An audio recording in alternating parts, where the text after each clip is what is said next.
जलदाय मंत्री महेश जोशी के सरकारी मुख्य सचेतक के पद से इस्तीफे के बाद कांग्रेस की सियासत गर्मा गई है। कांग्रेस के प्रदेश प्रभारी सुखजिंदर सिंह रंधावा ने जोशी के इस्तीफे के पीछे एक व्यक्ति, एक पद और 25 सितंबर की घटना पर कार्रवाई का परिणाम बताया है। इधर रंधावा के बयान के बाद अब जोशी ने इशारों में पायलट खेमे के नेताओं के खिलाफ कार्रवाई की मांग उठाकर सियासी विवाद को हवा दे दी है।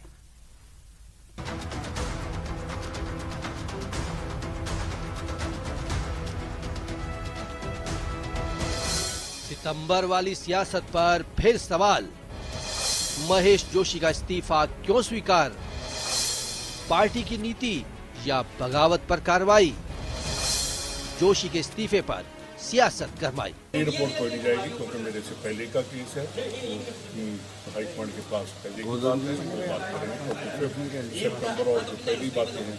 जलदाय मंत्री महेश जोशी के सरकारी मुख्य सचेतक के पद से इस्तीफे के बाद कांग्रेस की सियासत गर्मा गई है। कांग्रेस के प्रदेश प्रभारी सुखजिंदर सिंह रंधावा ने जोशी के इस्तीफे के पीछे एक व्यक्ति, एक पद और 25 सितंबर की घटना पर कार्रवाई का परिणाम बताया है। इधर रंधावा के बयान के बाद अब जोशी ने इशारों में पायलट खेमे के नेताओं के खिलाफ कार्रवाई की मांग उठाकर सियासी विवाद को हवा दे दी है। ये कार्रवाई भी हो गई, मेरी इच्छा पूरी भी हो गई और मुझे इंतजार है कि भाई जिन लोगों के नाम, इन लोगों की और शिकायतें रही पार्टी को कमजोर करने की, ये पार्टी की बातों को, पार्टी के खिलाफ, सरकार के खिलाफ, अब मुझे बाकी सबको भी इंतजार रहेगा उन पे भी क्या कार्रवाई होती है, वो कार्रवाई हो और सब कार्यकर्ताओं में बराबरी का संदेश है। महेश जोशी ने 25 सितंबर की घटना के एक्शन के रूप में इस्तीफा दिया या 2 पदों के कारण। इस सवाल पर रंधावा ने कहा कि इस्तीफा का कारण वो कार्रवाई भी है, 2 पद भी।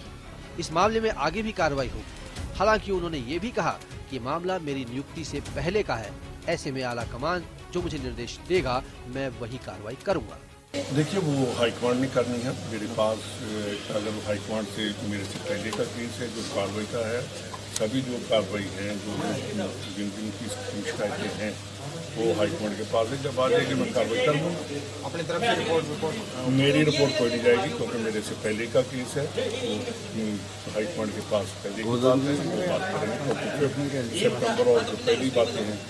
प्रदेश प्रभारी ने ये माना कि नेताओं के बीच मनमुटाव है, उसे समाप्त करने का प्रयास कर रहे हैं। पायलट की कोई नाराजगी नहीं है, लेकिन सचिन पायलट खेमा 25 सितंबर की घटना के लिए जिम्मेदार तीनों नेताओं के खिलाफ कार्रवाई की मांग लगातार कर रहा है। खुद पायलट ने सितंबर 2022 में पार्टी में हुई अनुशासनहीनता करने वाले वैसे कांग्रेस नेताओं के खिलाफ कार्रवाई की मांग फिर से उठाई थी, जिन पर विधायक दल की बैठक का बहिष्कार करने के लिए विधायकों पर दबाव बनाने का आरोप है। पायलट ने कहा कि विधायकों पर इस्तीफे का दबाव किसने बनाया था। पायलट ने पूछा कि जिन 3 नेताओं को नोटिस दिया गया उन पर कार्रवाई कब होगी। जिन नेताओं को नोटिस दिया गया उनमें शांति धारीवाल, महेश जोशी और धर्मेंद्र राठौड़ के नाम शामिल हैं। साल भले ही बीत गया हो, लेकिन चुनावी साल में भी कांग्रेस की अंदरूनी सियासत बदलती नहीं दिख रही। सितंबर में कांग्रेस के अंदर हुए इस्तीफा पॉलिटिक्स पर कार्रवाई को लेकर जब सचिन पायलट सवाल उठा रहे थे, तो उसी वक्त उनके करीबी रहे राज्य अनुसूचित जाति आयोग के अध्यक्ष खिलाड़ीलाल बैरवा ने फिर से प्रदेश में बदलाव की बात छोड़कर सियासी गर्मियां तेज कर दी हैं। अब इसे कांग्रेस की अजीब सियासत का एक रूप कहे, जहां एक पक्ष अनुशासनहीनता पर कार्रवाई की मांग उठा रहा है, तो दूसरा पक्ष अब इसे भूलकर आगे बढ़ने की बात कह रहा है। महेश जोशी जी सीनियर लीडर हैं और उनको मंत्री बने हुए तो 1 साल हो गया। अब 1 वर्ष के बाद उन्होंने मुख्य सचेतक के पद से इस्तीफा दिया है। क्यों दिया है, किसने मांगा है, मेरी जानकारी में नहीं है, लेकिन ये तय बात है कि अब वो 1 वर्ष के बाद उन्होंने इस्तीफा दिया है और उनका इस्तीफा मंजूर हुआ है, ये खबर बनी, तो खबर तो पुरानी है, तो जलदाय मंत्री बन गए थे।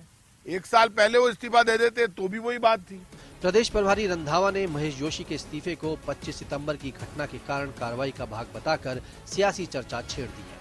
अब इस सवाल उठाया जा रहा है, जब तीनों नेताओं को नोटिस एक साथ दिया गया था तो एक्शन भी एक साथ ही होता, लेकिन यहाँ एक्शन में अलग अलग टाइम चुनने को लेकर भी कई तरह की चर्चाएं हैं। Bureau report, news 18 Rajasthan.